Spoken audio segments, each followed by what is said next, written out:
In this video we are going to do a detailed review and pick the top 5 best budget Chromebooks, 2022. So let us get started and the review based on our studies and small research. If you have any personal suggestion, do let us know in the comment section. If you are for the first time, don't forget to subscribe and click on the bell icon for more videos. We will be also providing affiliates link to purchase from Amazon. Kindly use to for best offers and purchase from anywhere in the world. So let's get started. The biggest shortcomings of the Lenovo IdeaPad DUET Chromebook come in its design. The magnetized kickstand cover and keyboard felt firmly secured to the tablet as we tested it, but we still found ourselves pulling the keyboard free without meaning to, or pushing the entire back cover off while trying to extend the kickstand. These aren't earth-shattering failures and fixing it is as simple as slapping the cover or keyboard back on, but it happened often enough that we can see some people getting frustrated with it. Unfortunately, the biggest problem with the Lenovo IdeaPad DUET Chromebook will be a deal breaker for some people: the restrictive size of its keyboard and, to a lesser extent, the responsiveness of the trackpad. By laptop trackpads already low standards, the Lenovo IdeaPad DUET Chromebooks can be sluggish and even lifeless at times. As for the keyboard, the keys are packed in very tight, given the limited real estate it is working with. On paper, the performance of the Lenovo DUET Chromebook lags behind its bigger and more expensive cousins, but nobody is out here trying to play Metro Exodus on a 2-in-1 Chromebook. When it comes to general web browsing, video streaming, and basic productivity use, the DUET does exactly what you want it to do without so much as a hiccup. You can't load up on Chrome tabs with reckless abandon, but you can still have a handful going at once and not grind everything to a halt. The Lenovo IdeaPad DUET even manages to put out a very respectable performance when it comes to light to moderate mobile gaming. This isn't a gaming laptop by any means, but if you can play it on your phone or dedicated tablet, you can play it just as well on the DUET.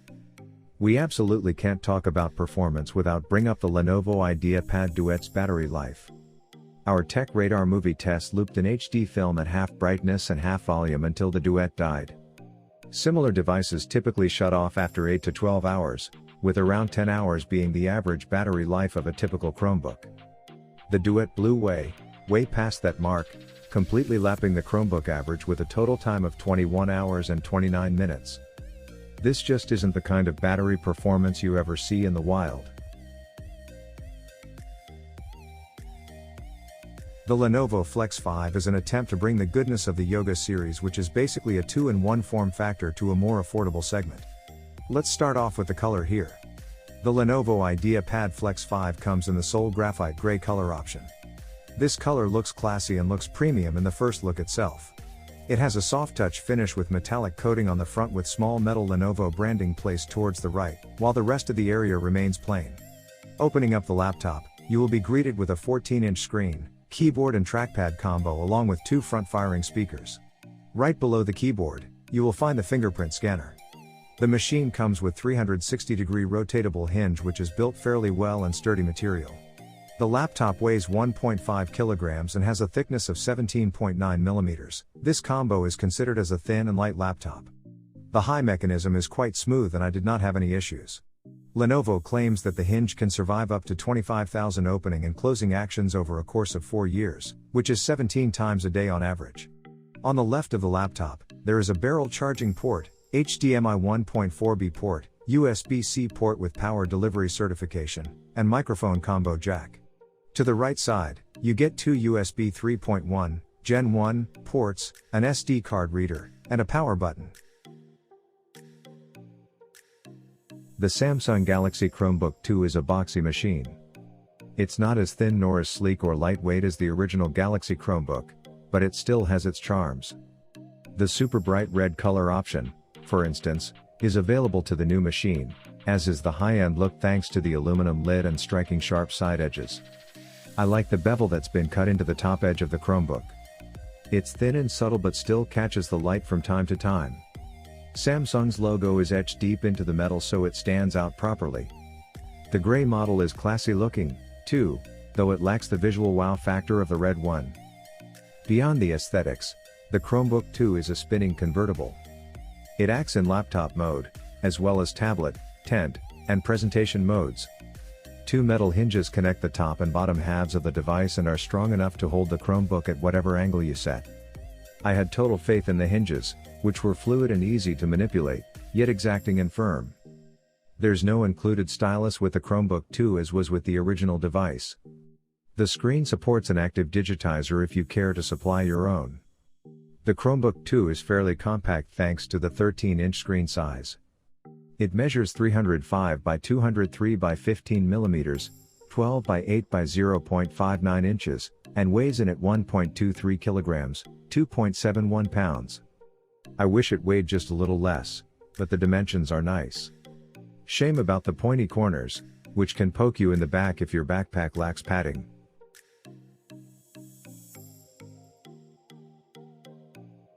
The Google Pixelbook Go is designed to be thin and light, measuring just 0.5 inches thick and weighing 2.3 pounds. The laptop comes in just two colors, just black and not pink, otherwise known as black and pink. We would appreciate something in between these two, such as a white or straight anodized magnesium option, but alas. As we mentioned, this laptop's frame is made from a magnesium alloy painted in a matte texture that, paired with the rippled base, is veritably easier to grip and hold while moving between meetings or workspaces, as Google promises. We find this frame to be very resistant to pressure and flex, which is rare in Chromebooks.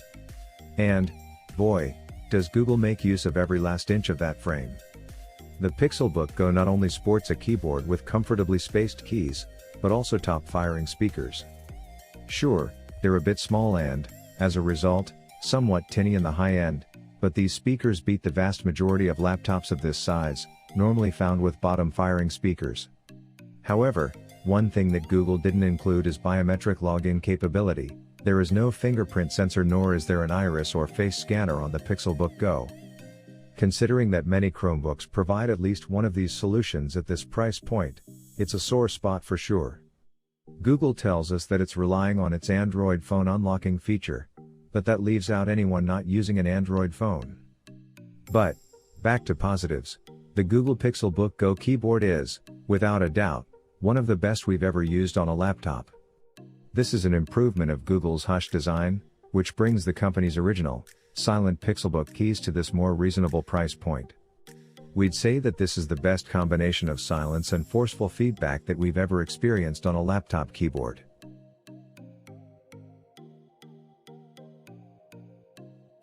The Acer Chromebook Spin 713 also features the most up-to-date Wi-Fi 6 standard as well as Bluetooth 5.0, so connecting additional peripherals like a wireless headset is a snap, which is good because the speakers? Not the best. For a thinner Chromebook, we were happy to see a decent number of ports, including a USB 3.2 Gen Type A and a microSD slot, along with two USB Type-C ports with Thunderbolt 4. The webcam and microphone are the standard 720p webcam and microphone setup you'll find on most laptops out there. Hopefully we'll get better webcams one of these days, but probably not until we give up our obsession with razor-thin bezels. Unfortunately, there is no physical camera slide shutter on the webcam, which is always our preferred privacy solution. Speaking of, the bezels on the Chromebook Spin 713 are present, but not horrendous, other than the standard chin on very roughly 99.9% laptop displays in existence. Don't quote us on that, and the display was crisp and vibrant. Honestly, it took a 13.5-inch, 1504p display to remind us that Chrome OS actually has a very beautiful and elegant UI interface, and it really shines with the Chromebook Spin 713. The Acer Chromebook Spin 713 is Intel Evo certified, so it must pass certain performance and UX standards set by Intel, like fast startup in about a second, at least a 9-hour battery life, and additional security features. That's all well and good, and it is good, but the star of the show here is the Core i3 or Core i5 processor, depending on your model. Chrome OS can run very well on ARM-based chips, Intel Celeron processors, and other low-power hardware, but it absolutely flies on a full Core i5 1135G7 like the one in the unit we reviewed. What's more, the Chromebook Spin 713 has 8GB RAM and a 256GB SSD, not nth flash memory storage, so it all but pushes you to install and run local apps from the Google Play Store, which the Chromebook Spin 713 simply chews through without so much as a stutter. As for battery life, we saw some mixed results with a couple of outliers that skew the average of 8 hours and 24 minutes down a bit. The longest the battery lasted for us in our HD movie test was 10 hours 6 minutes, which isn't best in class battery life, but it's still a very respectable showing.